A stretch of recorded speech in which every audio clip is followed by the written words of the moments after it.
Hola, buenos días a todos.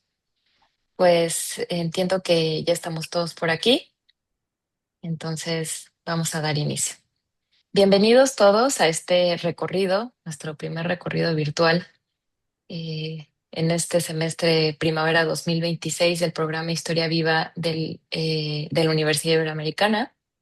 Voy a presentar a nuestro ponente Nicolás Castillo, quien es investigador en Historia Ambiental, Historia Social y Humanidades Digitales. Actualmente es doctorando en el Centro de Humanidades Ambientales del Departamento de Historia en el Trinity College Dublín. Nicolás cursó una maestría en Historia Ambiental, donde desarrolló un enfoque interdisciplinario que integra historia, climatología histórica y análisis espacial. Se desempeña como archivista en el Blackrock College en Dublín, donde gestiona, digitaliza y analiza colecciones históricas, además de colaborar en proyectos de investigación y en iniciativas de acceso público del patrimonio. Su experiencia combina el trabajo archivístico con metodologías digitales, con un especial énfasis en el uso de QGIS y el análisis de redes aplicados al estudio histórico. Si tienen alguna duda durante este recorrido, charla virtual que tendremos, los invito a dejárnoslo en el chat. También les recuerdo seguirnos en nuestro canal de YouTube, donde están todos los recorridos de este programa que hemos tenido a lo largo de la vida digital de Historia Viva. Y pues sin más, Nicolás, muchísimas gracias, bienvenido y te cedo la palabra. Hola, muchas gracias a todos y todas.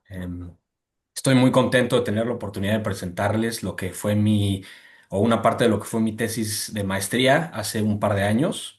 Yo soy exalumno de la Ibero y muchas de las inquietudes teóricas y metodológicas que le dieron vida a esta investigación nacieron en sus aulas y, por supuesto, en las caminatas de Historia Viva.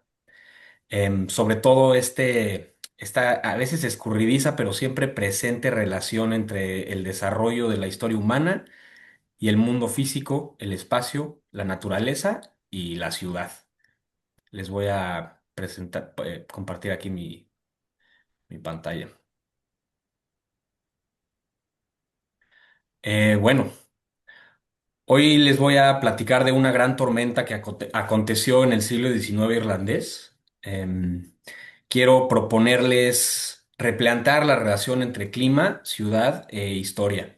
Nos centramos específicamente en lo que hoy conocemos como la Noche del Gran Viento, The Night of the Big Wind, el 6 de enero de 1839 en la ciudad de Dublín, como un caso de estudio para explorar cómo los fenómenos climatológicos de larga duración y el clima cotidiano no deben entenderse únicamente como eventos naturales aislados, sino como procesos profundamente imbricados en la estructura social y espacial de la ciudad. El argumento que quiero desarrollar aquí con ustedes es que el clima, el tiempo atmosférico, el mundo no humano y el entorno urbano poseen agencia histórica. No constituyen simplemente el escenario en el que se desarrolla la historia, sino que participan activamente en su configuración. El desastre no es externo a la ciudad, sino que emerge desde sus propias estructuras. Hay mucho de qué platicar, pero es importante hablar un poquito de la teoría que le da el problema conceptual en el que se apoya esta investigación. ¿Por qué estudiar la noche del gran viento o eventos similares y cómo hacerlo?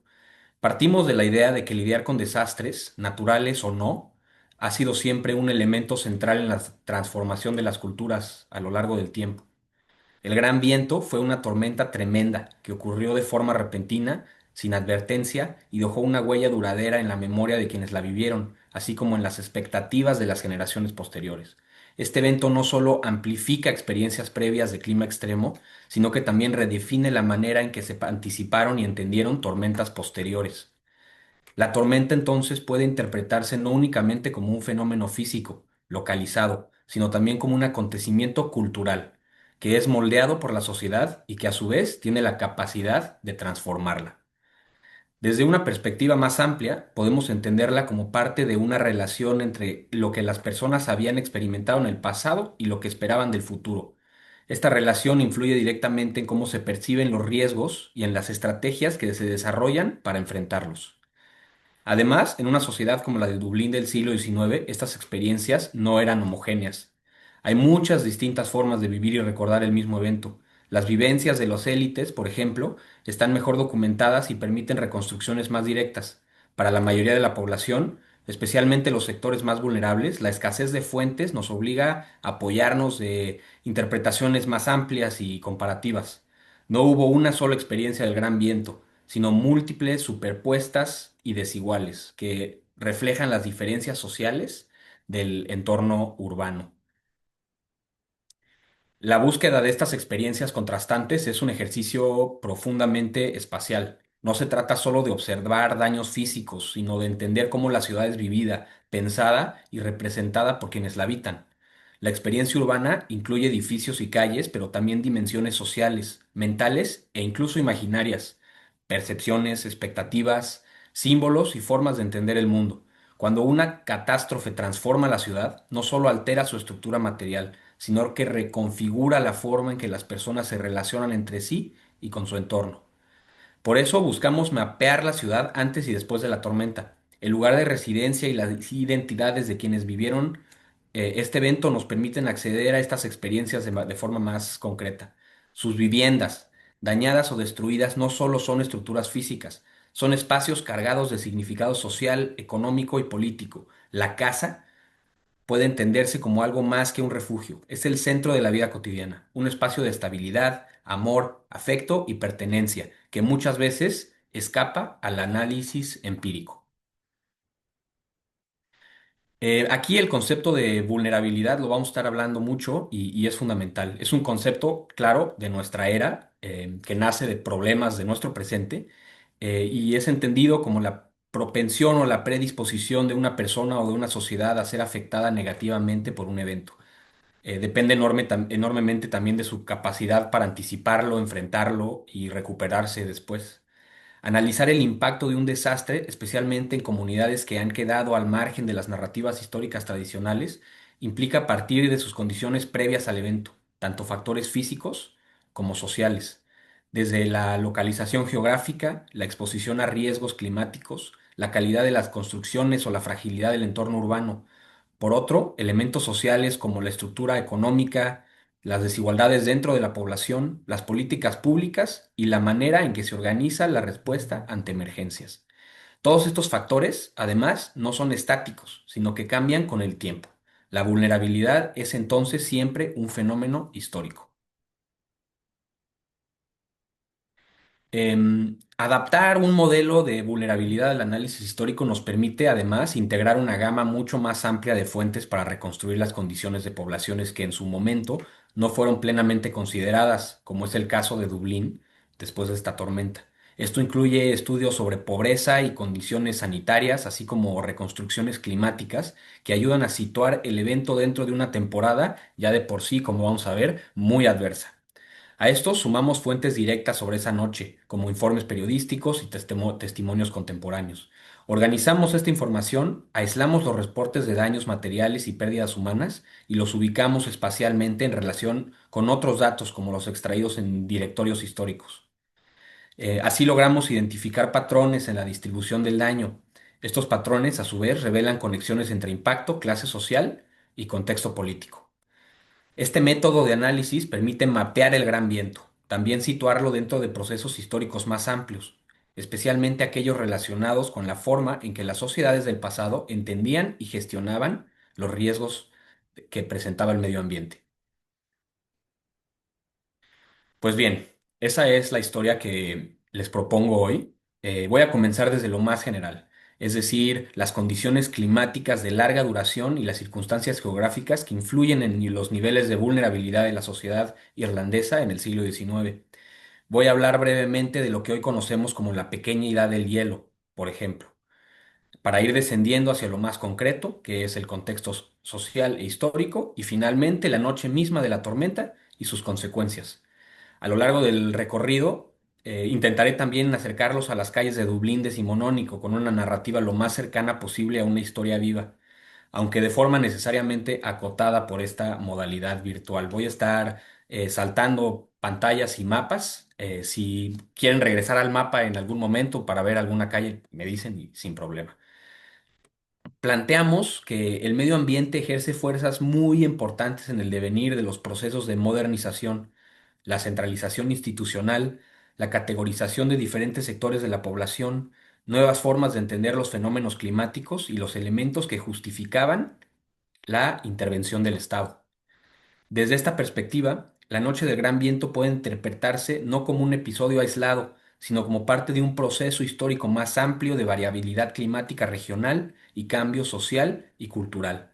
Sus efectos, por tanto, vislumbran las condiciones que caracterizaron a la Gran Hambruna Irlandesa en la década siguiente, un magno evento que está muy estudiado y se sigue estudiando. Bueno, pues antes que nada, ¿no? Irlanda, como ya saben, es una isla situada en el Atlántico Norte. Tiene un clima muy templado, pero muy variable también. La influencia de la deriva del Atlántico Norte, una prolongación de la corriente del Golfo, hacen que las temperaturas sean más leves en comparación con otras regiones en la misma latitud, la propia Gran Bretaña, por ejemplo. Aquí se ve la corriente del Golfo y la deriva. Los vientos intensos y las tormentas son uno de los riesgos climáticos más frecuentes y temidos en la isla. Esto sucede por la interacción entre masas de aire frío y caliente, junto con la formación de depresiones en el Atlántico Norte que pueden generar viento extremo. En ciertos casos, cuando estas depresiones se intensifican rápidamente sobre aguas relativamente cálidas, se produce el fenómeno que hoy conocemos como bomba ciclónica.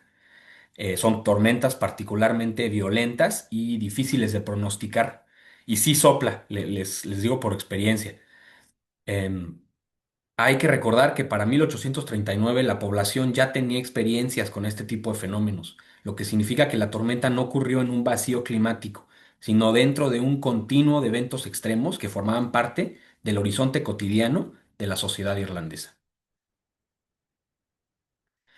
Vamos a hablar de la pequeña edad del hielo.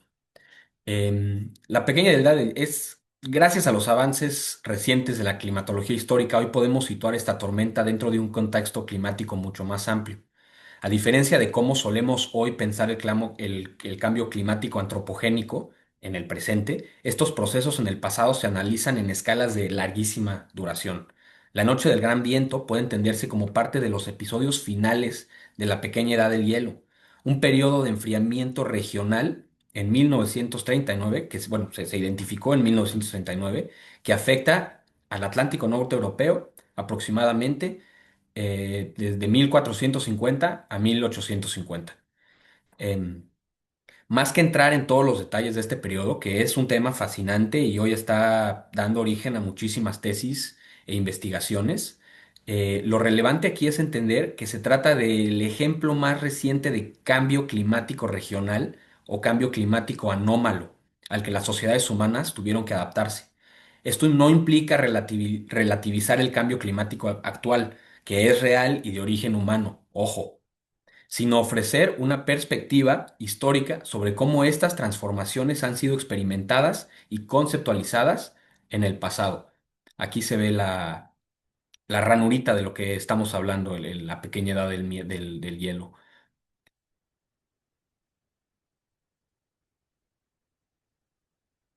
En el caso de Irlanda, aunque el impacto de esta época inclemente no fue tan extremo como en otras regiones de Europa, la población sí enfrentó crisis recurrentes, inviernos severos, inundaciones, vientos intensos, episodios de sequía y, claro, grandes tormentas. Estas condiciones afectaron la producción agrícola, provocando fallos en la cosecha y crisis de subsistencia, algunas muy graves, como es el ejemplo de la hambruna de 1740, conocida en la historiografía irlandesa como el año de la matanza por su severidad. Se estima que ese año murieron entre 300 y 500 mil personas de hambre y enfermedad en la isla, lo que representaba en esa época entre el 13 y el 20% de la población. Los inviernos particularmente severos de esta época se extendieron hasta las primeras décadas del siglo XIX, agravados también por eventos globales como la erupción del monte Tambora en Indonesia en 1815, que tuvo efectos climáticos a escala mundial. Voy a hacer un paréntesis aquí con la erupción del Tambora porque es interesantísimo. Em, el Monte Tambora en Indonesia es quizá el evento volcánico más explosivo del que tenemos registro, lo que genera que se inyecte una nube de ceniza y de aerosoles en la atmósfera y que hace que se enfríe la atmósfera. Realmente, esta nube se va hacia el hemisferio norte y genera un año entero de oscuridad, de cosechas fallidas, enfermedad, etcétera. Este también es ahora que está de moda, este año también es el que se escribe y se publica Frankenstein. Y para los que lo han leído, el clima es protagonista en la novela, ¿no? Es los truenos, la oscuridad. Entonces, pues esto nos lleva a pensar hasta qué punto estos procesos geológicos, climatológicos pueden llevar a la producción cultural. Bueno, por otro lado, siguiendo, además, investigaciones recientes señalan que entre 1780 y 1850 hubo un aumento en la frecuencia e intensidad de tormentas en el Atlántico Norte, asociados a cambios en la temperatura del mar y en la dinámica atmosférica, lo que favoreció la formación de sistemas de baja presión capaces de generar fenómenos extremos, como lo fue el gran viento que nos compete. El final de la pequeña edad del hielo dio el paso hacia condiciones algo más templadas que pues no fue algo positivo. Este calor y humedad nuevo facilitó la propagación del tizón de la papa, el potato blight, un hongo y uno de los factores claves detrás de la gran hambruna irlandesa de 1840, que resultó en la muerte de más de 1 millón de personas. En este contexto climático, nuestra tormenta no fue un evento aislado, sino un elemento de una fase de inestabilidad climática con estas cifras terribles, con profundas consecuencias sociales. Em, ya con este marco general en mente, podemos centrarnos en cómo la sociedad de Dublín estaba viviendo estos cambios. La tormenta ocurre en una sociedad ya sometida a presiones acumuladas, marcadas por episodios recurrentes de clima adverso, malas cosechas y enfermedades, y en algunos casos hambruna. Es parte de un proceso continuo de deterioro y no es un punto de partida. La vulnerabilidad de la ciudad no dependía solo de su exposición física a fenómenos climáticos, sino también de su posición política y social como centro económico y administrativo y punto de conexión con Gran Bretaña. Dublín atraía constantemente a poblaciones empobrecidas del campo que buscaban trabajo y mejores condiciones de vida. Muchos de estos migrantes internos llegaban huyendo precisamente de crisis de subsistencia relacionados con el clima. Esto convirtió a la ciudad en un espacio donde se acumulaban personas ya afectadas por condiciones adversas. El crecimiento demográfico, especialmente en los barrios más pobres en el oeste de la ciudad, The Liberties, ahorita lo vamos a ver en un mapa, generó graves problemas de vivienda y salubridad que persistieron durante todo el siglo y hasta bien entrado el siglo XX. Para 1839, la estructura social de Dublín estaba claramente marcada en el espacio, y había un contraste evidente entre zonas acomodadas y sectores donde se concentraban la clase trabajadora. Esta desigualdad se traducía directamente en distintos niveles de exposición al riesgo ambiental. Por un lado, tenemos una clase media en expansión, compuesta por comerciantes y profesionales, que habitaba viviendas nuevas, relativamente sólidas y bien mantenidas. Por otro lado, una población empobrecida que vivía en edificios deteriorados y vulnerables. Es precisamente esta segunda la más expuesta a los efectos de la tormenta, la que aparece con menor claridad a las fuentes históricas, lo que nos obliga a reconstruir su experiencia de forma un tanto indirecta, como vamos a ver. Una brevísima historia de Dublín para contextualizar. Y Dublín principalmente es una ciudad medieval, ¿no? Surge como un asentamiento vikingo en el siglo IX y con el tiempo se consolida como el principal centro urbano de la isla. Pasó al control anglonormando en el siglo XII y durante los siglos siguientes se convierte en el núcleo político y económico del dominio inglés o el dominio extranjero de la isla. De hecho, desde tiempos vikingos uno puede decir eso. Hacia el siglo XVIII estaba gobernada por una élite conocida como la ascendencia protestante. Para entonces, Dublín era la segunda ciudad del Imperio Británico y sede del Parlamento irlandés, dominado por una minoría aristocrática protestante, mientras que la mayoría católica permanecía excluida de la vida política. A lo largo del siglo XVIII, la ciudad experimentó un importante crecimiento urbano y arquitectónico, al mismo tiempo que comenzaban a surgir tensiones sociales y políticas. A medida que se relajaban algunas restricciones contra los católicos, ideas inspiradas por la Revolución Americana y la Revolución Francesa, impulsaron a sectores reformistas a demandar mayor autonomía, igualdad religiosa y representación política. Este clima dio lugar a formaciones de movimientos que aspiraban a una Irlanda independiente y no sectaria. Esto culmina en la rebelión de 1798 contra el dominio británico. La insurrección fue reprimida con gran violencia y muy rápidamente, y este episodio marca un punto de inflexión para la ciudad, porque condujo al Acta de Unión de 1800, que abolió el Parlamento irlandés y transformó el papel político de la ciudad dentro del Reino Unido. Voy aquí a rápidamente enseñarles un mapa, o bueno, uno de los mapas que queremos ver hoy. Este es un mapa de Dublín de 1610, de hecho es el más antiguo que tenemos. Como pueden ver, si se acuerdan de la diapositiva anterior, es casi idéntica a la ciudad medieval. Em, el vecindario o el barrio del que vamos a hablar más, The Liberties, se llama The Liberties porque está históricamente fuera de la jurisdicción de la muralla. Entonces, se los voy a poner aquí en amarillo. Obviamente la ciudad crece mucho, ¿no? Pero es fuera del centro de la ciudad. Entonces, si ponemos un mapa contemporáneo, esta sería pues la región occidental de la isla, si la vamos a dividirlo aquí, de la isla, perdón, de la ciudad, y es aquí la línea que marca, ¿no? Estos cambios de los que estamos platicando.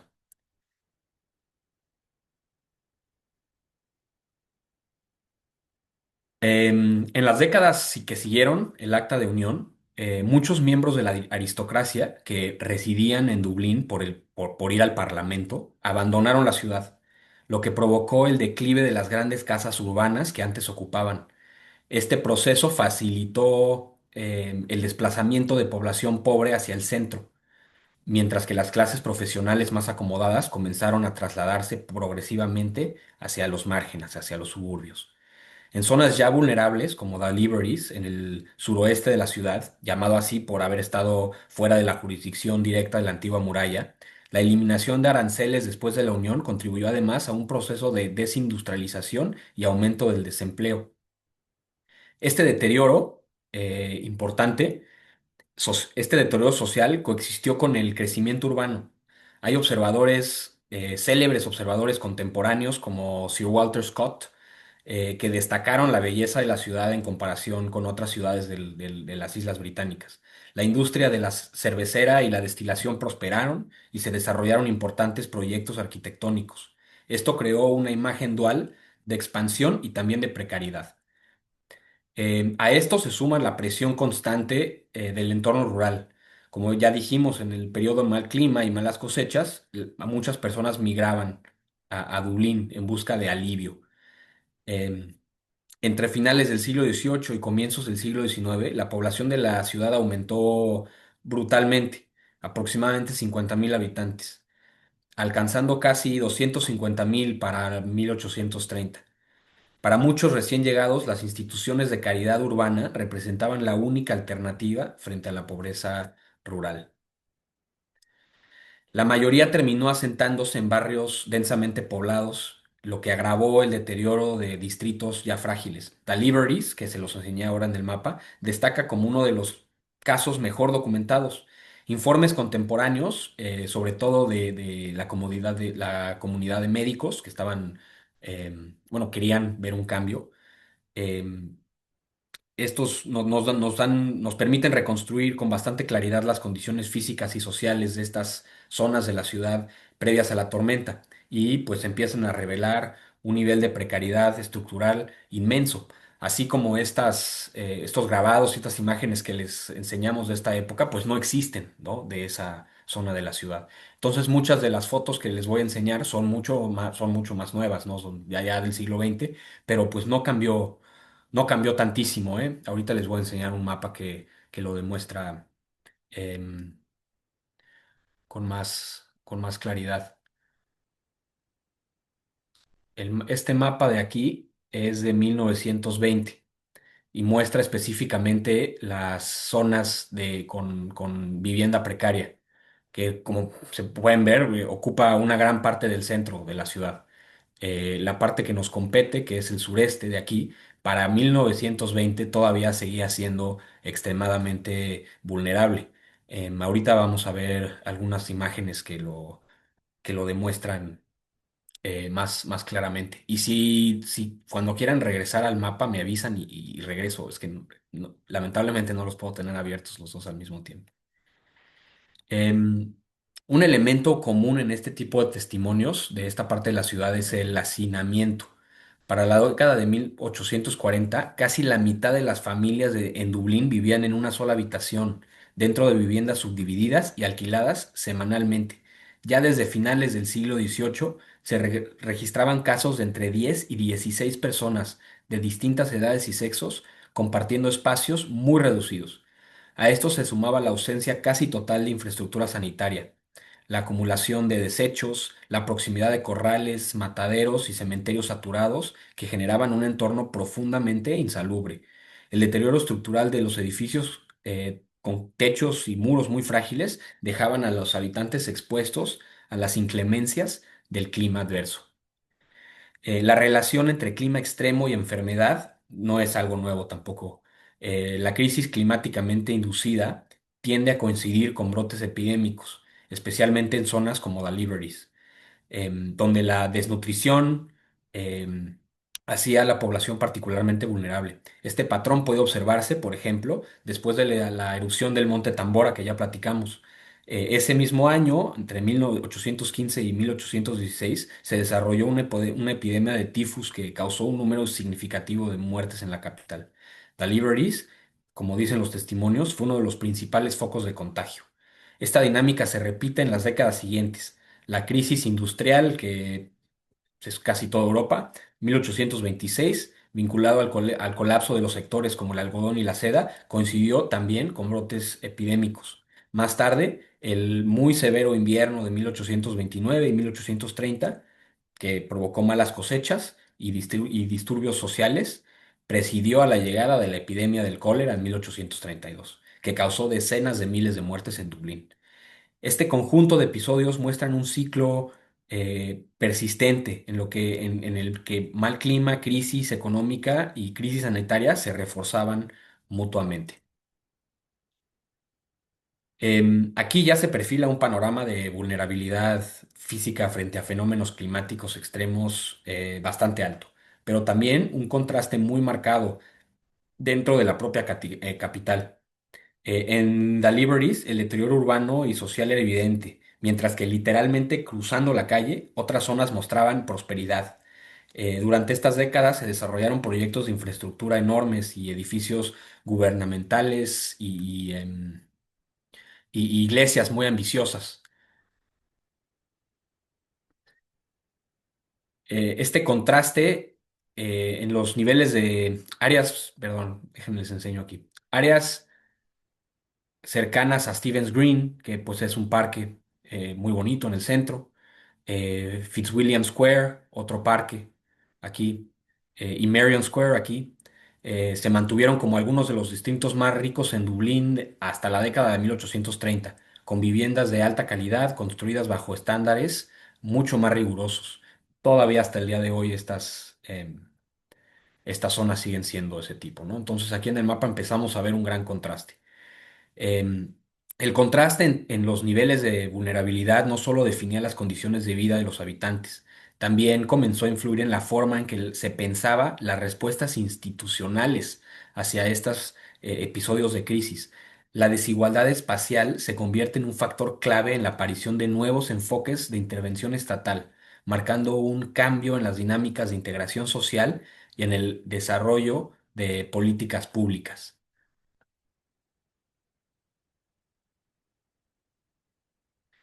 Un pequeño paréntesis que creo es muy relevante.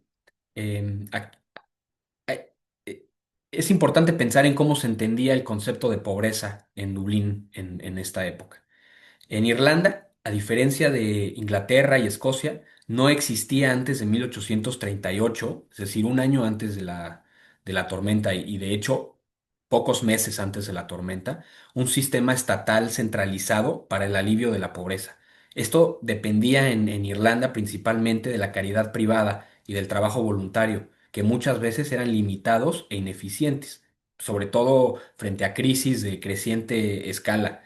Además, las suscripciones voluntarias habían disminuido, en parte debido a la salida de la aristocracia de Dublín después del Acta de 1800, el Acta de Unión de 1800. La introducción de la ley de pobreza en julio de 1838, solo unos meses antes de nuestra tormenta, centralizó la ayuda o el relief bajo la autoridad del Estado y como consecuencia también redujo aún más las contribuciones caritativas, ya que las clases medias anticiparon la imposición de estas tasas obligatorias, este incremento fiscal, y pues nadie quiere pagar doble, ¿verdad? Em, este cambio legislativo transformó la percepción social de la pobreza, sustituyó categorías previas, como la distinción, muy importante, entre pobres merecedores e indigentes, por una nueva clasificación legal que introdujo la figura del pauper, entendida como individuos no productivos que había de ser reformados por el Estado. Esto efectivamente excluye a los trabajadores pobres del sistema de asistencia y rompe un equilibrio previo basado en la filantropía. Uno de los elementos más notorios de esta ley de pobreza es el workhouse o estos asilos donde los pobres ingresaban para ser reformados. Estos fueron protagónicos en la gran hambruna porque pues se prestó a mucho abuso y otra serie de carencias. Em, los archivos de dos grandes instituciones benéficas de la época sobreviven hoy, la Sick and Indigent Roomkeeper Society y la Mendicity Association. A través de estas fuentes podemos rastrear a quienes recibieron apoyo después de la tormenta y qué tipo de pobreza o qué tipo en qué tipo de categoría social se estaban colocando. Estas instituciones reflejan muy bien cómo se pensaba la pobreza en el momento. Por un lado, la Sears, la primera, ayuda a los llamados pobres respetables, familias que vivían en habitaciones alquiladas, muchas veces en el sureste de Dublín, y cuya situación se atribuía a enfermedad, desempleo o mala suerte. Uno pensaría que una tormenta entraría en esta categoría, pero pues no, no tanto. Por otro lado, la Mendicity Association atendía a los indigentes más pobres, a los pobres viciados, como los llamaban. Para cuando llegó la tormenta, el nuevo sistema estatal de asilos, estos workhouses, todavía no estaban en funcionamiento y la caridad privada ya venía en declive por no querer, por la prehensión de las dobles tasas.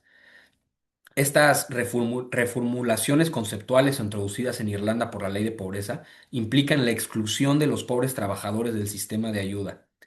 Y esto tuvo consecuencias muy graves para una parte de la población que se encontró en una posición particularmente vulnerable ante riesgos ambientales, como fue el caso de muchos después de la Noche del Gran Viento, pocos meses después de la promulgación de esta ley. Estos son el tipo de registros de donde sacamos estos datos, ¿no? Entonces, haz de cuenta, un ejercicio fue sacar los ingresos anuales en un periodo de 10 años de estas instituciones y compararlos y empezar a ver estos patrones y disparidades entre quién está recibiendo ayuda y cómo se les considera. Como pueden ver, el año de 1839 se ve que hay un ingreso enorme en el Mendicity Association, que son los que, pues, eh, eh, ayudaban a los pobres indigentes, a los viciados. Sin embargo, la gente que perdió sus hogares, que eran artesanos, no reciben tanta ayuda, ¿no? Esto, pues sí podría indicar una especie de movilidad social a la inversa, en el que personas ya no pueden, ya no están consideradas como artesanos, ya no existe esa categoría y son obligados a buscar asistencia como indigentes, ¿no? Y en estos asilos estaban segregados, los separaban de sus familias, era pues algo bastante desagradable. Bueno, pues hay que hablar así de la tormenta, ¿no? Ya que les hice todo el cuento largo. Em, Como último dato curioso, antes de la introducción del calendario gregoriano en 1752, la Navidad en Irlanda se celebraba el 6 de enero. Para el siglo XIX, el 6 de enero ya era festivo, ¿no? O sea, hoy todavía se le llama la Navidad de las Mujeres o la Pequeña Navidad. Es una fecha también religiosa, ¿no? Es la Epifanía. Y todavía el día de hoy es una jornada de exceso, del recalentado, la bebida y la celebración.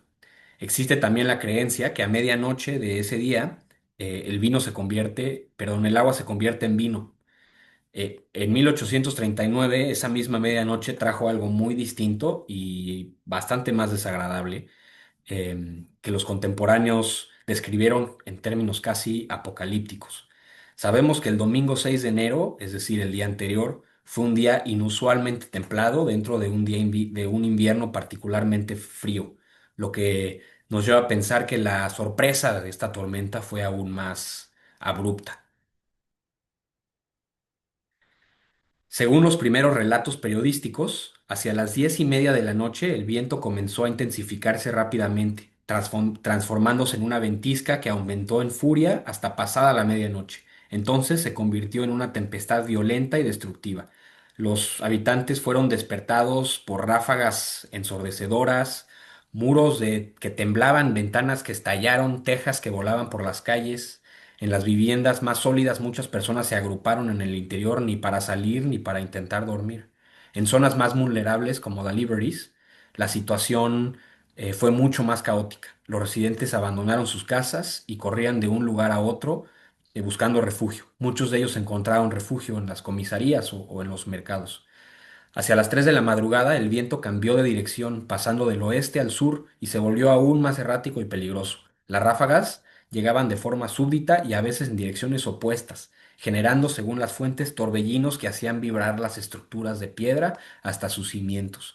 Estas descripciones dramáticas que le estoy dando son parafraseadas de los periódicos en los siguientes días.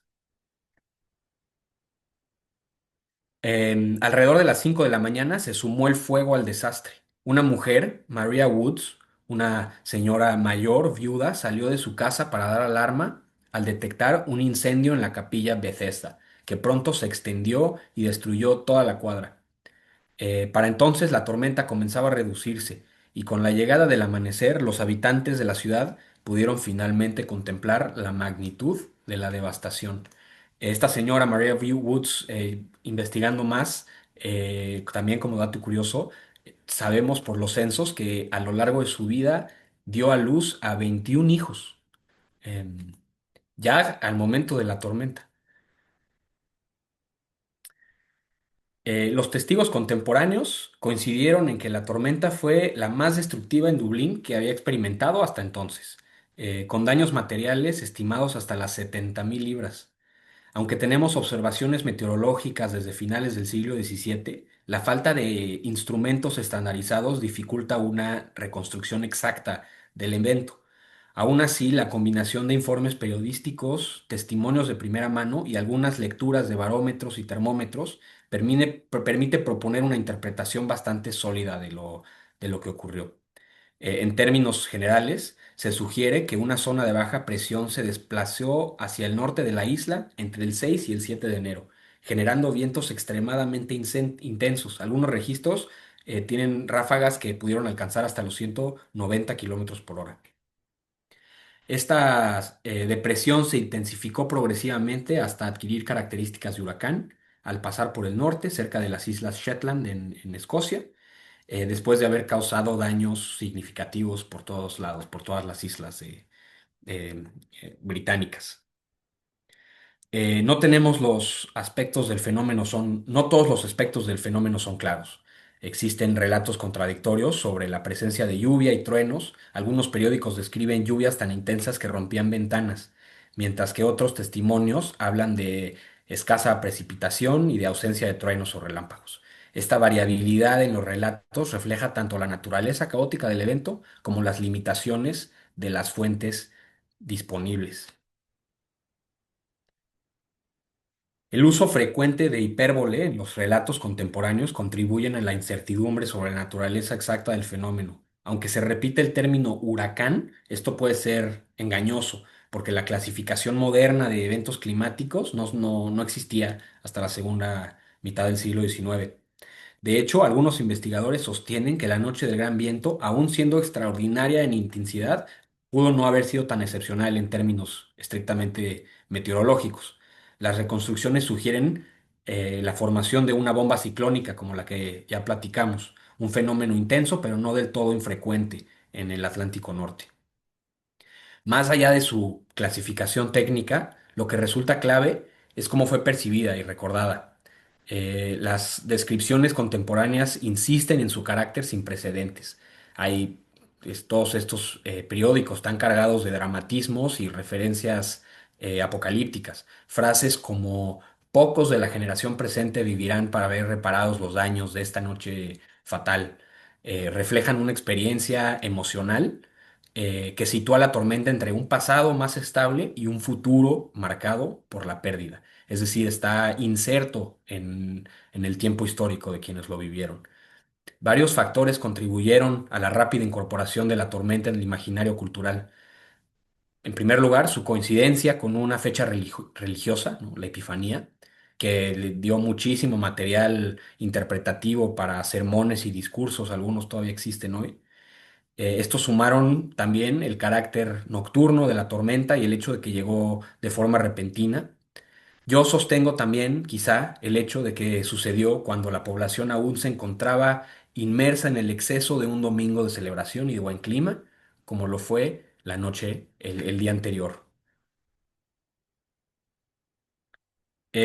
Los relatos historiográficos más recientes sobre la magnitud de la destrucción en Dublín se apoyan en un conjunto limitado de informes periodísticos publicados las semanas posteriores. Estos ofrecen una imagen devastadora de los daños de propiedad y al paisaje urbano. Sin embargo, un análisis más detallado de la distribución espacial de los casos reportados de daño y pérdida de vida, considerando los niveles distintos de vulnerabilidad como los que hemos estado platicando dentro de la ciudad, sugieren que este relato solo captura una parte pequeña del impacto real. De acuerdo con un informe de la Policía Metropolitana, que está todavía en el Archivo General em, de Irlanda, la destrucción material, ahí está la imagen, fue considerable.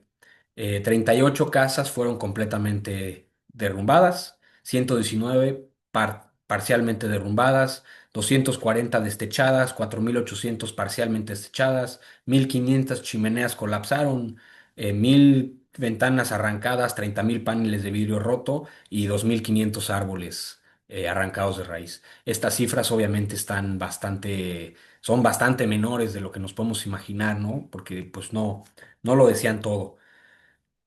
Al aislar casos específicos reportados en la prensa, donde se mencionan direcciones y nombres de víctimas, y al georreferenciarlos en relación con directores contemporáneos, este es un directorio de la época 1839, podemos identificar patrones espaciales más complejos. Em, Identificamos 68 informes separados en los periódicos de daño y pérdida de vida. Solo 8 de los casos corresponden a estructuras completamente colapsadas, la mayoría de ellas ubicadas en el distrito sureste de la ciudad. Son reportajes de daño específicos a lo largo de la ciudad, que son mucho menos que en el reporte oficial. Em, para los edificios colapsados en las áreas de Stephen Green, que es esta parte, Marion Square, Trinity College, los periódicos mencionan los nombres de los ocupantes. Tal es el caso, por ejemplo, del cirujano Romley del 102 en Stephens Green, cuyo techo cayó arrasando consigo todas las paredes. Y la del señor Gerard, un comerciante de velas, cuya casa en el número 81 Ongier Street fue totalmente destruida al haberse derrumbado la chimenea, atravesando el techo y los pisos. Un ejemplo notable es el señor Lawrence del número 9. Ahorita les enseño los perfiles de las casas. Nassau Street, yo estoy ahí mero ahorita. Em, propietario de un almacén de porcelana y cristal, cuyo techo se vino abajo y arrastró consigo todos los pisos de la casa hasta el fondo. Los casos de daños parciales en residencias de la zona también nombran a los ocupantes, como es el señor Nicholas Hickey, vendedor de semillas en el número 23 Dawson Street, aquí, em, donde una chimenea atravesó el techo de su casa. Los casos, en contraste, los daños en el distrito del sureste de la ciudad, que es en la Liberties, aparecen sin comentario, con la excepción de un ingeniero cuya chimenea fue derribada atravesando el techo de las casas de los obreros. Las descripciones de los Liberties se limitan principalmente a narraciones generalizadas de devastación, pero los casos específicos permanecen anónimos y las muertes son minimizadas. Para este lado, los reportes más que nada dicen cosas como o todo el extremo suroeste de la ciudad fue en general terriblemente dañado. Las chimeneas en muchos lugares se derrumbaron y los techos fueron aniquilados, pero no nos dicen específicamente que como en el otro lado, ¿verdad?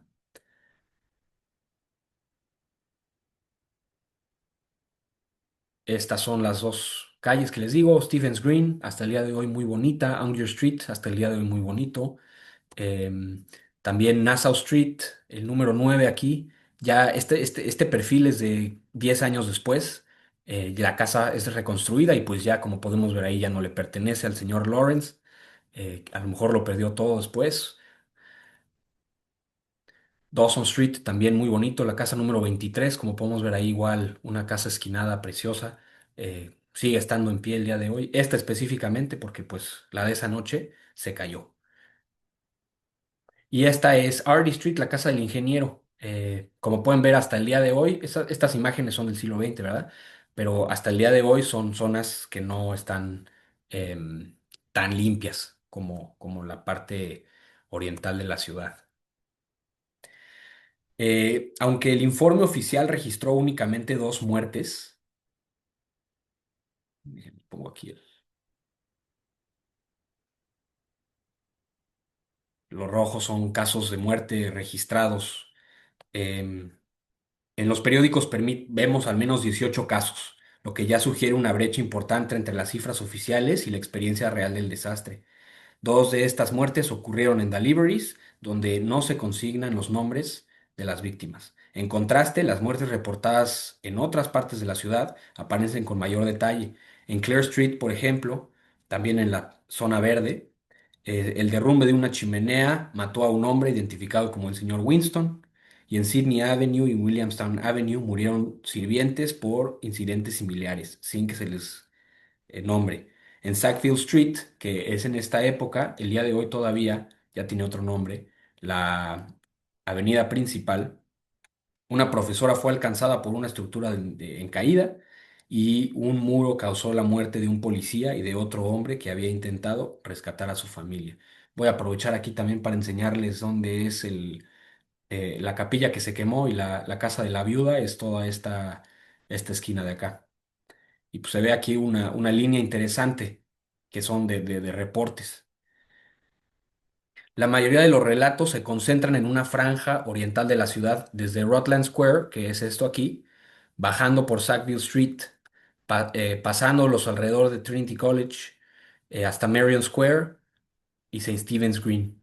Esto sugiere que los primeros corresponsales de las oficinas de prensa se movieron principalmente por estas áreas la mañana siguiente y dejando los distritos occidentales, los distritos más pobres y también los distritos más afectados, escribiendo sobre ellos de forma fragmentaria y anecdótica.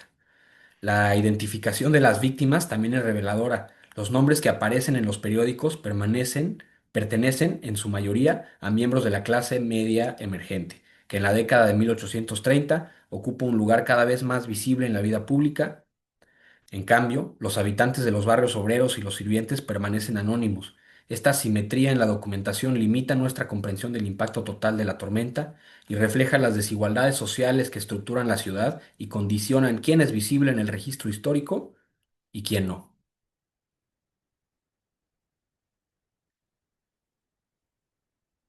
Em, Contando todo, alrededor de 5.000 viviendas resultaron dañadas por la tormenta, en diferentes rangos de daño, ¿verdad? Lo que representa entre el 20 y el 25% de las aproximadamente 23.000 residencias que existían entonces en Dublín. Esta cifra permite dimensionar la magnitud real del impacto, pero también pone en evidencia una limitación importante de las fuentes. Una gran parte de la población afectada, especialmente en distritos densamente poblados como Deliveries, donde una sola estructura podía albergar docenas de personas, no aparece reflejada de forma clara en los registros contemporáneos. Resulta revelador que los periódicos dedican más espacio y un lenguaje más elaborado a la destrucción del paisaje que al de estas viviendas. Se describen detalles, en detalle escenas como la caída de árboles ornamentales en edificios de gobierno y en parques como en Phoenix Park, que está aquí la imagen. Este contraste en la tensión narrativa sugiere que incluso en el momento de documentar el desastre existía una jerarquía implícita sobre qué pérdidas merecían ser descritas con detalle y cuáles quedaban relegadas a un segundo plano. Aunque el número de muertes parece bajo, las fuentes nos dicen que el impacto fue mucho mayor. Hubo heridos, personas que quedaron sin hogar, con enfermedades y con discapacidades permanentes. La crisis no desapareció. De hecho, las fuentes apuntan a que la tormenta agravó de forma inmensa la pobreza en Dublín. Los años previos habían sido ya duros, inviernos severos, malas cosechas, estaciones frías y húmedas, que habían llevado a muchas comunidades ya al límite. El resultado fue una presión enorme sobre la ciudad. En 1838 ya se había registrado una mala cosecha y la de 1839 fue incluso peor. A esto se sumó la tormenta, que no destruyó viviendas, que destruyó viviendas y también recursos básicos como el forraje para el ganado, lo que agravó aún más la escasez de alimentos. Como señalan observadores médicos de la época y archivos en hospitales, las ciudades comenzaron a llenarse de gente hambrienta que ya no podía sustentarse en el campo. En los meses siguientes, las condiciones no mejoraron, el clima continuó siendo duro, con frío, lluvias y nieve, y pronto comenzaron a propagarse enfermedades. Los hospitales registraron un aumento constante de fiebre, infecciones respiratorias y poco después epidemias como la viruela, especialmente en zonas como Deliveries. La tormenta no fue solo un evento puntual, sino un golpe más dentro de una cadena de crisis que ya estaba en marcha. Es precisamente esta interacción entre el clima, la desigualdad y las formas de respuesta institucional donde podemos entender mejor el verdadero impacto de la noche del gran viento. Ya para empezar a concluir, las reacciones contemporáneas, especialmente en reuniones públicas celebradas en Dublín despuesito de la tormenta, nos enseñan muchas formas en las que las élites y los gobernantes y los clérigos interpretan la crisis. Las élites tendieron a enfatizar que las pérdidas de los propietarios eran mayores a las pérdidas de los inquilinos, porque pues es su propiedad la que sufre, ¿verdad? em, Minimizando el impacto sobre estos últimos y mostrando reticencia a ampliar la ayuda caritativa. Incluso se llegó a decir que la tormenta misma era una forma de caridad hacia la pobreza porque generaba empleo. A esta situación hay que sumar condiciones agravantes como malas cosechas, el aumento de precios, etcétera.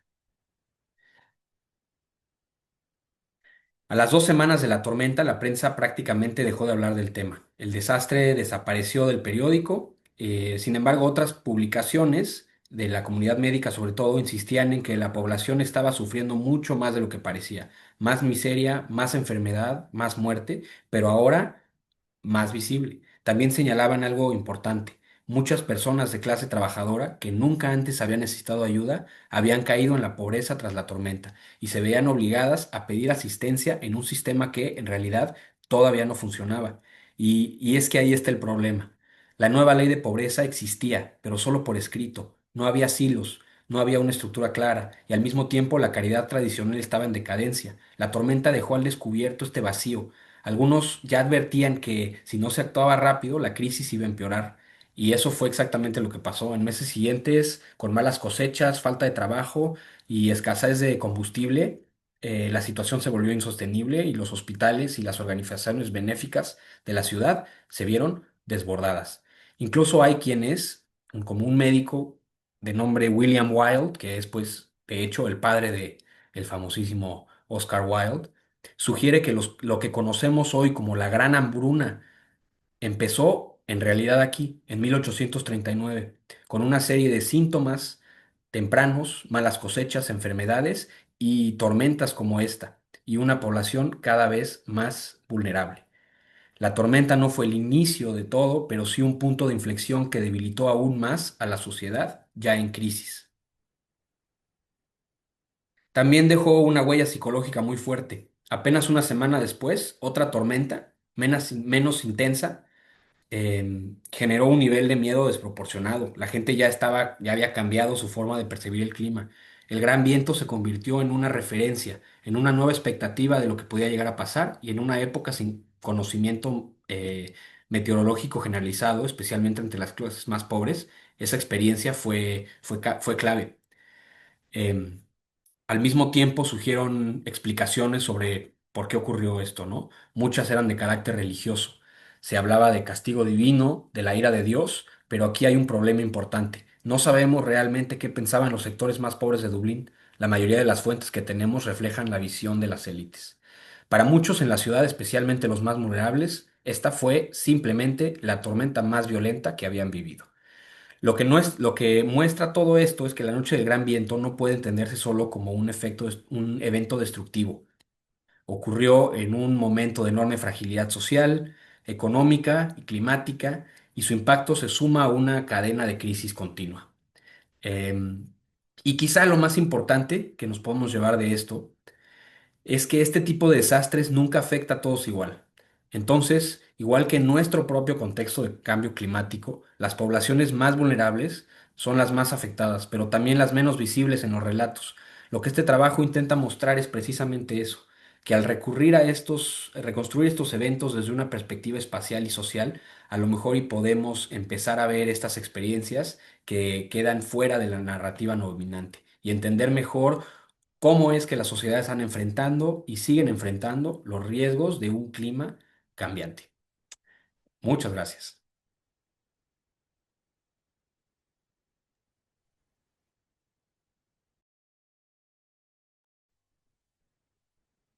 Gracias, Nico. Muchísimas gracias. Vamos a abrir el micrófono para las preguntas. Aquí hay algunas. Y bueno, yo sí tengo varias cositas, pero dejemos primero a los demás. Y bueno, no te había saludado. Gracias, Nico. A ver, María, no sé si tenemos ahí preguntas.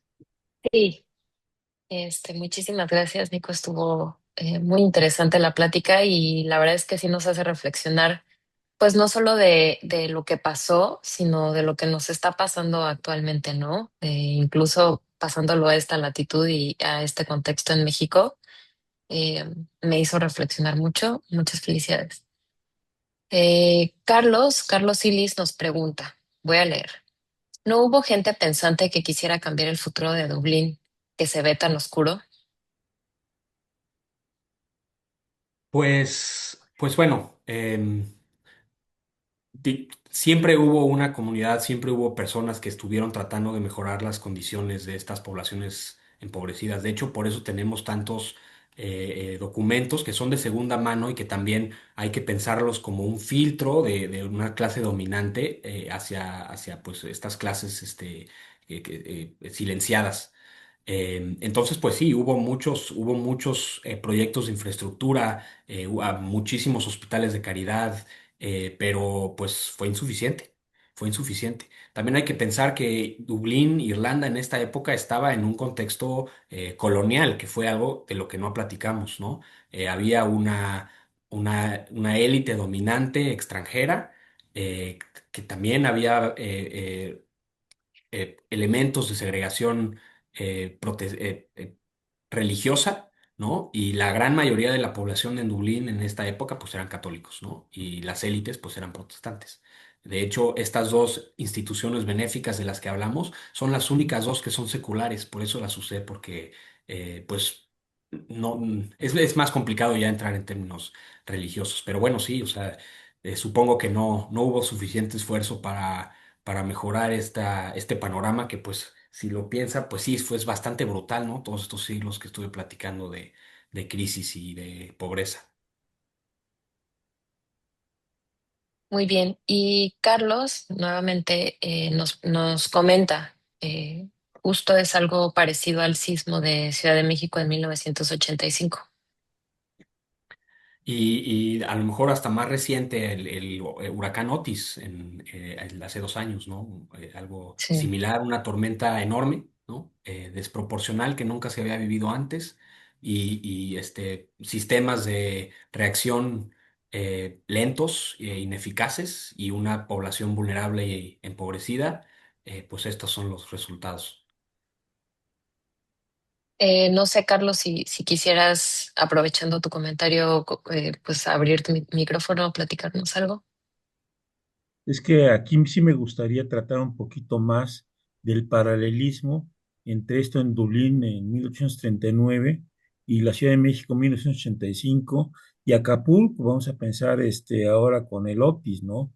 Es decir, que realmente la sociedad rebasa a sus necesidades y la respuesta que se tiene de todos lados es increíblemente inconexa y nomás te vas exclusivamente a reparaciones, pero no a prevención. Es decir, puede estar sucediendo temblores a cada rato, puede estar sucediendo tormentas como esta a cada rato y no hay ninguna prevención de ningún tipo. Y igualmente, entonces, parece que las ciudades, a como están planteados, son un hoyo para un problema ambiental te destruya y te quedas pasmado, como en el caso de Irlanda, que ocasionó una hambruna de todo el siglo XIX.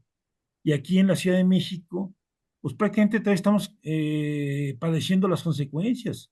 Aquí duró 25, 30 años la reconstrucción y todavía en el periódico sigue habiendo gente que está guardada desde 85 porque todavía no hay nada que hacer con ellos. Es decir, es increíble la respuesta institucional ante este tipo de problemas, ¿no? Sí, y creo que también vale la pena mencionar ahora que estamos haciendo comparaciones con el presente, que ahora nosotros que estamos viviendo nuestra propia era de cambio climático, muchas veces cuando uno habla de la pequeña edad del hielo y estos procesos enormes del pasado, es muy fácil colgarse de eso y decir como, es que el clima siempre ha cambiado, ¿no? O sea, esto no es para minimizar nuestra experiencia del presente, sino eh, para poder comparar con una experiencia similar. Es decir, ya ha habido instancias donde el clima se pone más severo, donde hay tormentas más, como la más fuerte que jamás se haya conocido antes de eso. Es decir, las personas, las sociedades ya hemos enfrentado crisis climáticas en el pasado. No que no sea nuestra culpa esta, ojo, porque ahí está el meollo, pero sí, es muy interesante.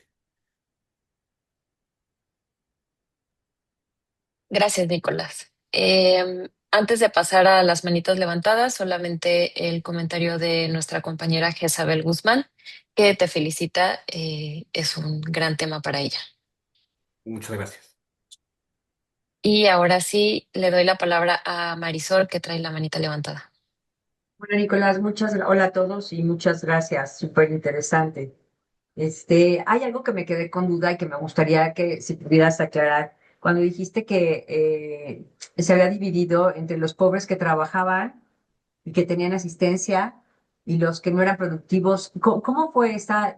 Y bueno, yo entiendo que este apoyo, estas instituciones, dices que eran de seglares, o sea, no tienen que ver nada con religioso y tampoco con gobierno, ¿no? ¿Cómo fue esta división? O sea, ¿cómo hicieron esta separación de esta sociedad? Por Pues favor, bueno, gracias. También hay que ver qué tipo de personas eran los que se suscribían a estas organizaciones, es decir, quién aportaban para apoyar, para aliviar la pobreza. La primera, de nombre más largo, que es el Sick and Indigent Roomkeeper Society, que todavía existe el día de hoy, es una población de un estatus socioeconómico, los que aportan, un poco más bajo. Y funciona, es un tipo de caridad en la que las personas aplican, la institución va a sus casas, revisa que efectivamente sean artesanos desempleados o que tengan mala suerte y entonces se les da este tipo de ayuda. A la otra institución, diferente, también funcionaba, es un tipo de asilo, ¿no? Y eran las clases, pues, aristocráticas o las clases mayores, medianas, profesionales, que nada más daban dinero para que estos pobres indigentes que, pues, como se dice las fuentes, ¿no? Porque yo lo diga, ¿no? Pero eran viciados, ¿no? Que tenían problemas de abusos de sustancia, que vivían en la calle, iban a este lugar, se les daba de comer una vez al día y se regresaban. Pero entonces aquí estamos entendiendo que existen dos tipos de pobreza, y no solo estos, porque se puede extender más, ¿no? Están los que merecen ayuda, los pobres merecedores, y los que pues nada más hay que pues alimentar, ¿no? Ahora, cuando entra la ley de pobreza a Irlanda, lo que pasa es que legalmente estas distinciones entre pobres colapsan. Los documentos o cómo está construida esta legislación ya no distingue entre tipos de pobres. Es decir, si entras al asilo es porque necesita ser reformado. No importa si eres artesano, si sabes trabajar, si tienes algún vicio. Y esto está pasando exactamente al mismo tiempo, ¿no? Digo, hay tanta pobreza acumulada en esta época que pues parece, también pensemos, en el siglo XIX está empezando a haber estas concepciones de lo que es la sociedad y el Estado, más de productividad, del libre mercado, etcétera, ¿no? Aquí la idea no es ayudar a la pobreza, sino hacer a la población productiva. Eh, esto colapsa, ¿no? Justamente en este momento en el tiempo. Que había entendido que los trabajadores del Estado no podían, o sea, a pesar de esta situación tan caótica y tan desastrosa a nivel mundial, los trabajadores del Estado no podían pedir ayudas en estas instituciones. Sí, es decir, haz de cuenta, soy un carpintero, mi casa se vuela por la tormenta, ¿no? Entonces voy a pedir ayuda, voy a pedir entonces tengo de dos, ¿no? Tengo que ir a pedir ayuda a una institución caritativa, que sería la primera, yo soy artesano, entonces, pero pues ya no tengo casa, que vengan a visitarme y que digan si soy artesano o no. Entonces, lo que sucede es que a fuerzas tengo que ir a pedir ayuda a la de los indigentes.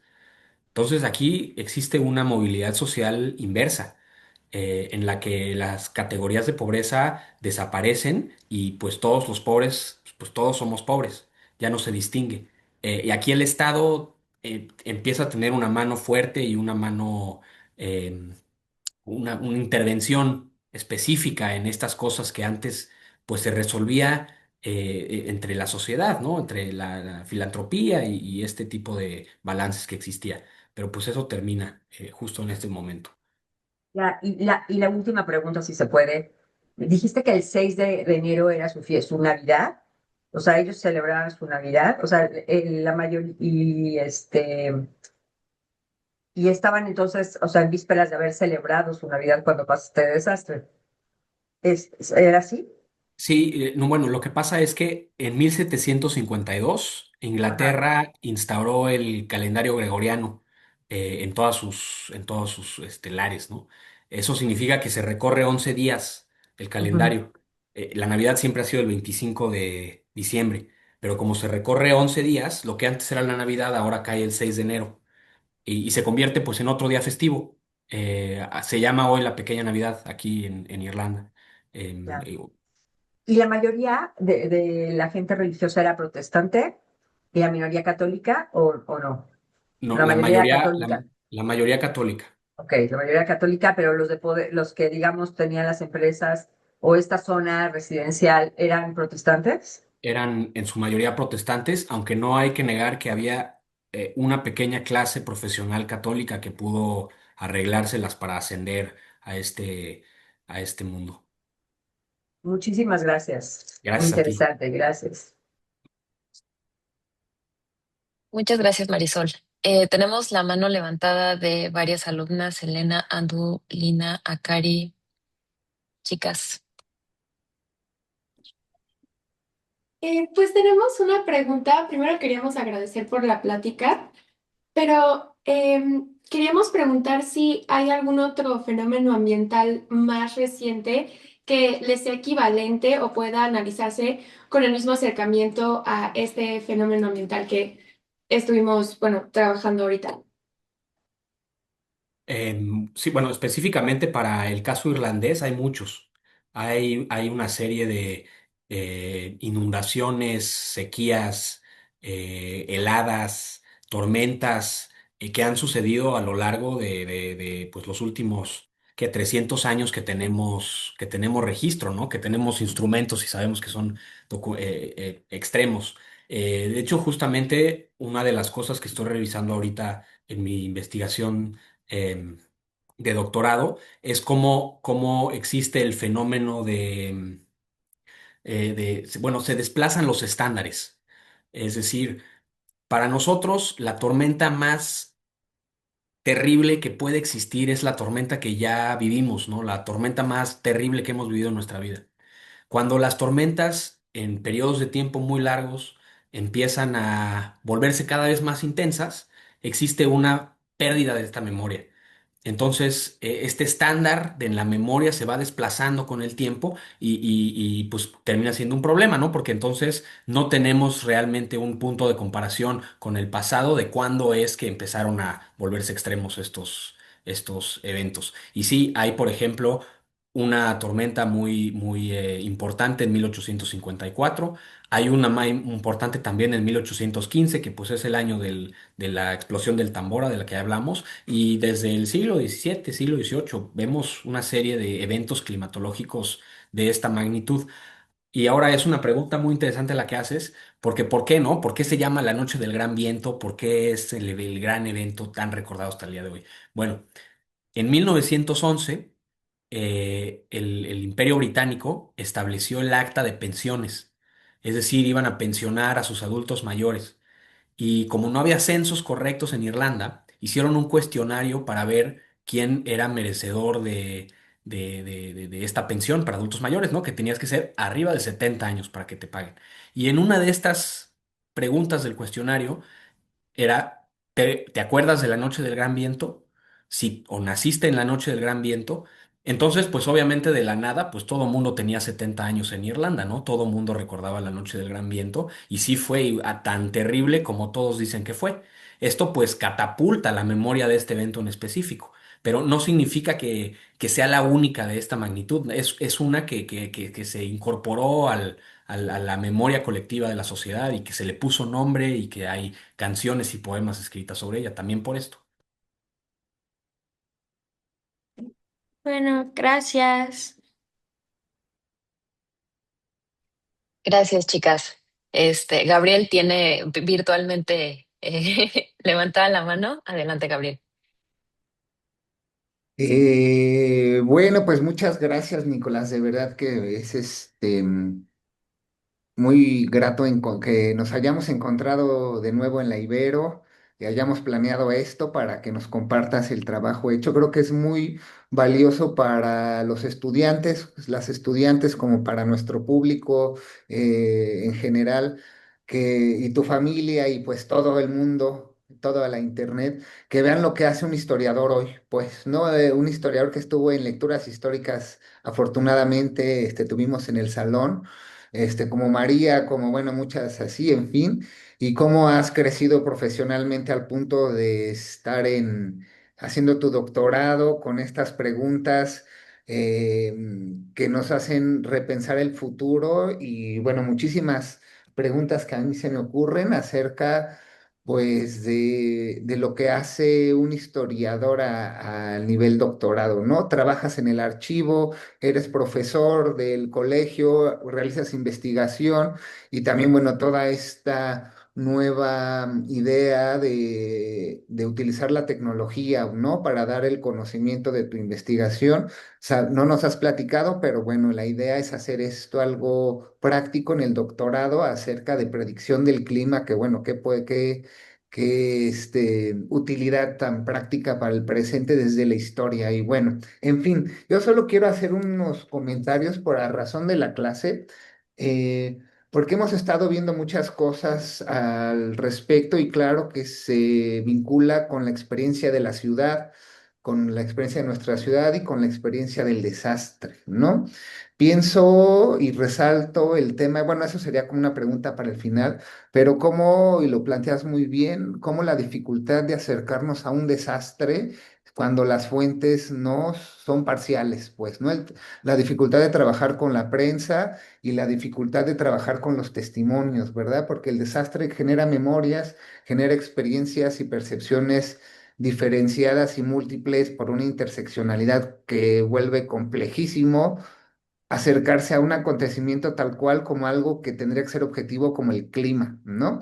Entonces, bueno, esto y lo que hemos visto, la escasez de fuentes para conocer la mirada subalterna, pues nos pone a todo mundo en esta eh, pues cómo pensar el acontecimiento histórico entre ficción, entre prensa y entre ese silencio que no hay, ¿no?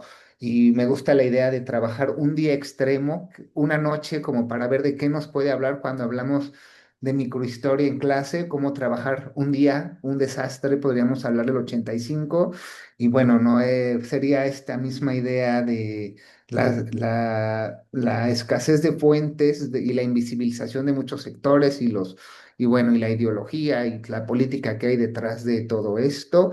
Y bueno, nada más felicitarte de verdad por tu trabajo de maestría. No es examen, ¿verdad? Pero creo que nos queda muy bien para todos. Ahora estamos en el doctorado y esperamos escucharte pronto.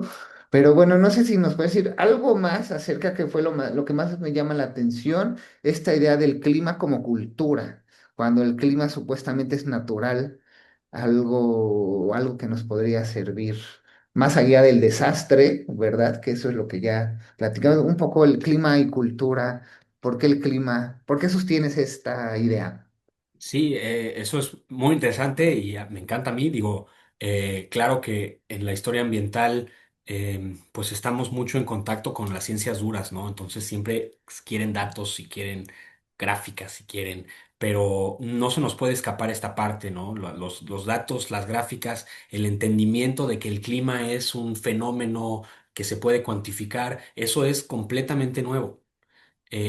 A lo largo del tiempo, todas las personas han tenido que lidiar con el clima de una forma u otra y el clima pues adquiere, es un fenómeno cultural, ¿no? Todos, es un fenómeno que cambia con el tiempo y es tan físico que tiene la capacidad de moldear cultura a su vez.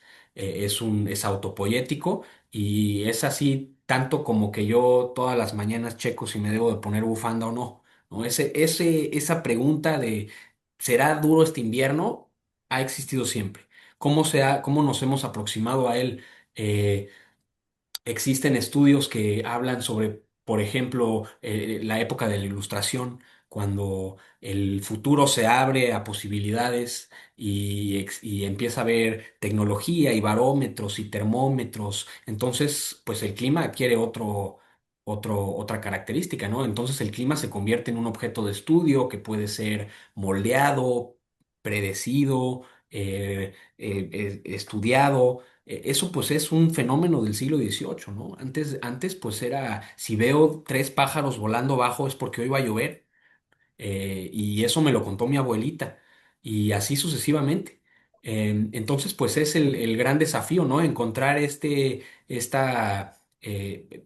cambio cultural que viene de lo más físico que hay, ¿no?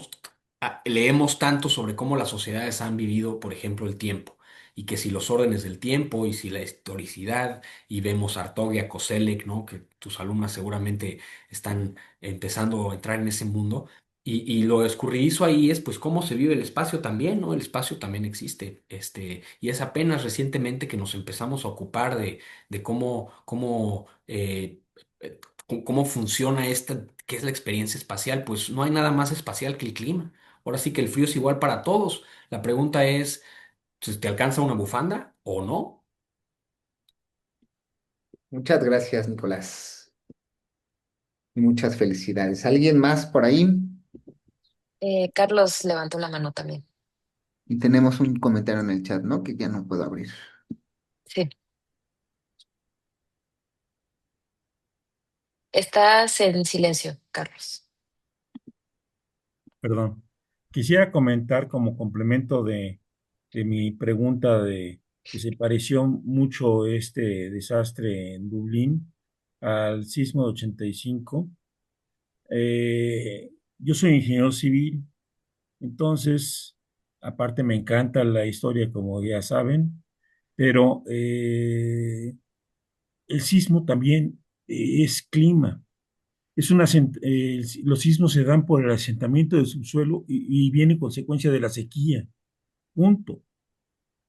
Ahora, ¿qué es lo que se ha hecho institucionalmente aquí en la Ciudad de México contra el sismo o prevenirlo, algo así? Y aquí vengo a comentar algunas cosas. Primero se cambió el reglamento de construcciones y su seguimiento. Es decir, para que sepan ustedes, el reglamento de construcciones que se hizo después de 1985, el construir cualquier cosa en México después de 85, estructuralmente cuesta el 50% más. Nada más para que se den idea con respecto al reglamento anterior. Ahora, esto obviamente ha motivado que si aplicas ese reglamento de construcción de 85 al pie de la letra, hay mucha gente no, que construye y que no lo está aplicando, y fue lo que pasó en el temblor de 2017. Las cosas que se cayeron recién construidas fue porque no aplicaron ese reglamento de construcciones, por un lado. Por otro lado, le cambiaron la forma de ser totalmente a la ciudad con una cosa que se llama el uso del suelo. El uso del suelo es para ver qué cosas puedes hacer con tu terreno o tu inmueble, si puedes construir un edificio de 50 pisos o no más uno de una planta. Y eso te lo aplican a rajatabla con unos planos que prácticamente es pura corrupción lo que estamos viendo ahí, y lo siguen aplicando durísimo. Es decir, en dado caso sirvió para que el gobierno de la Ciudad de México pueda obtener ingresos directos o indirectos para todo lo que se construye desde 1985. Y luego, para acabarla a molar, ahora con el temblor del 2017, hicieron un listado de las estructuras que se habían dañado, que dice que para que el gobierno ayudara. Y en lugar de ayudar, ayudó a algunos, pero la mayoría de los que estaban en ese listado dañados, los acaba de expropiar. ¡Qué óvole!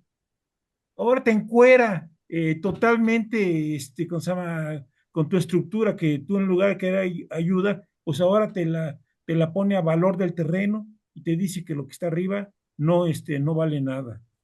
Yo, eso es ayudar, eso es, ¿cómo se llama? Ir tras una tragedia, y aquí te la están aplicando totalmente al revés. Luego, otro de los problemas, el drenaje ante la compresión del suelo se está volviendo inexistente por la extracción del agua. Todo lo que tenemos de drenaje está empezando a tener un problema inmenso en toda la ciudad, y por eso se levantan las calles completas para poderle poner unas instalaciones subterráneas, porque ya el drenaje que se tiene ya no sirve para nada. A pesar de que tengamos tres túneles, el túnel central, el poniente y el oriente, pero el conectar la parte superficial a esos túneles ya prácticamente se está volviendo imposible. Y luego, para acabarla a molar, crearon una cosa que se llama protección civil, que es la burocracia total. Ya nomás llegan para la foto siempre, de que estuvieron por ahí cerca cuando se cae algo o cuando hay algún problema. Entonces, esto, que son las consecuencias que se ha hecho con respecto a un sismo de 85 y las respuestas institucionales y de la sociedad, igual que en Dublín, han quedado mucho a deber. Perdón por el comentario, pero creo que había que hacer. Gracias, Carlos. Definitivamente nos deja mucho que pensar. Nicolás, ya para ir un poco cerrando esta conferencia, me gustaría leerte un par de comentarios que están en nuestro chat. De la clase de Antigüedad Mediterránea te comentan, muchas felicidades, Nicolás. Desde la clase surgieron nuevos intereses y preguntas históricas. Y José, desde Panamá, nos escribe, gracias por la invitación a la conferencia, me despido, un abrazo, felicidades por Historia Viva. Aurea nos dice, gracias, Nicolás, muy interesante. Y pues no sé si alguien más quiera comentar aquí en el chat, levantar la mano, aportar algo más a esta conferencia. Gabriel, Pues si ya no se anima nadie para ningún comentario o preguntas, que sería lo que a mí sí me abrieron muchísimas preguntas, pero platicaré en el curso y con Nicolás. Pero pues nada, simplemente agradecer muchísimo a Nicolás. Yo lo conocí cuando entró a un concurso sobre el Día de San Patricio, un texto sobre el Día de San Patricio en México, y hoy está en el Trinity College de Dublín, pues haciendo un trabajo súper actual, interesante, y de verdad muchísimas gracias por compartirnos. Es lo que queremos saber, lo que haces, y queremos reencontrarnos acá otra vez, y pues sin duda se abren muchísimas preguntas y totalmente recuperables para nuestra actualidad, sin duda, y para pensar nuestra relación con la ciudad, con el clima. Bueno, infinitas, infinitas preguntas que seguiremos trabajando los historiadores. Y muchas felicidades, Nicolás, y a todos por acompañarnos. No, muchas gracias, profesor. Yo, como dije al inicio, yo estoy muy orgulloso de haberme graduado de la Ibero. Como dije, todas estas inquietudes nacieron ahí en esos primeros días de lecturas históricas, cuando todavía no sabía bien qué era lo que estábamos haciendo. Eh, hagan sus lecturas, hagan sus lecturas. Vale la pena. Gracias, Nico, pues estamos en comunicación. Y un saludo para todos en muchas Monterrey, en gracias. Panamá, en la Ciudad de México, Malinalco y Dublín. Gracias, Bonita felicidades, tarde a Nicolás. todos. Chao.